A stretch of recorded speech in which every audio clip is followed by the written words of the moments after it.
Students, welcome to week number 4 of distance online learning, and I'm excited to introduce to you the weekly challenge. We're going to be participating in something called March Animal Madness this week.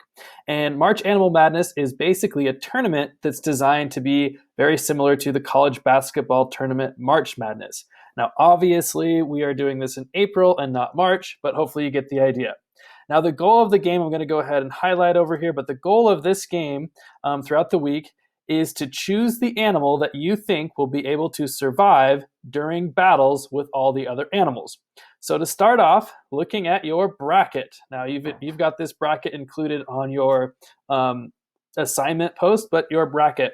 You'll notice that we have a number of different animals in our bracket. So for instance, we've got the gorilla, we've got the lynx, we've got a seahorse, so on and so forth, all the way down to an amoeba down here.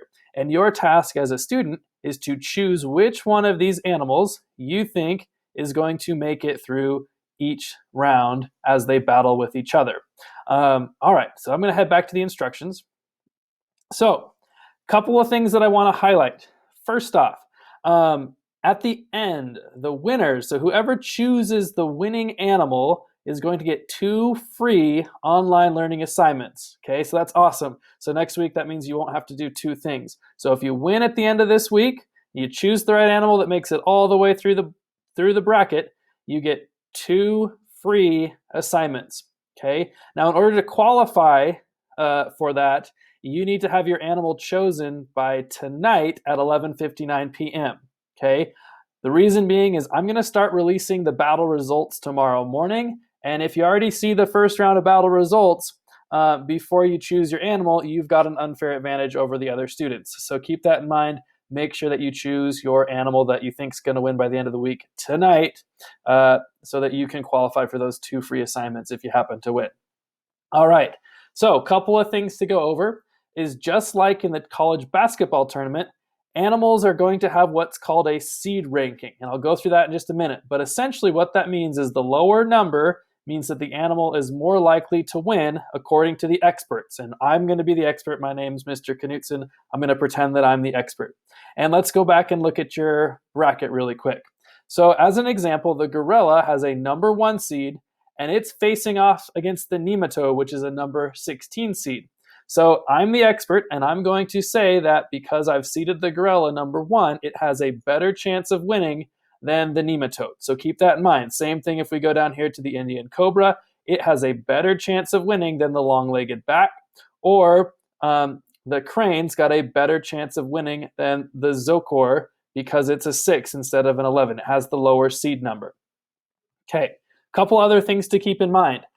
Anything can happen. So if a number 1 seed is most likely to win, it doesn't mean that it's always going to win. So just like in soccer, if FC Barcelona is the better team than Real Madrid usually, it doesn't mean it's always going to beat Real Madrid every time they face off. So that can apply here in March Animal Madness. Okay, home field advantage. So keep in mind that just like in sports, one of these animals will be fighting on their home turf. And the animal fighting on their home turf is the one with the lower number or the better seed number. They're going to get home field advantage. So again, for example, let's just use the first one up top here. The gorilla is the number 1 seed. It's the lower seed, so it has home field advantage over the nematode. So it's got a higher advantage than just the fact that it's number 1 seeded. Okay, couple of other things before you get started. Keep in mind that during the tournament, you will be completing some small projects and quizzes, and these are going to be designed to help you learn what adaptations are and how they can help animals survive in certain environments. Now, obviously, this is not a real tournament, but this tournament that we've made up will help you learn. Now, each day I'm going to be posting a video with a link to the assignment you are supposed to do for that day, and there will also be instructions. I will be available on Google Meet to help you if you have any questions, and this video is available to you to explain the directions for you as well as it's posted, and you can read through them more in depth than what I did. So, happy choosing your animal, and may the odds be ever in your favor.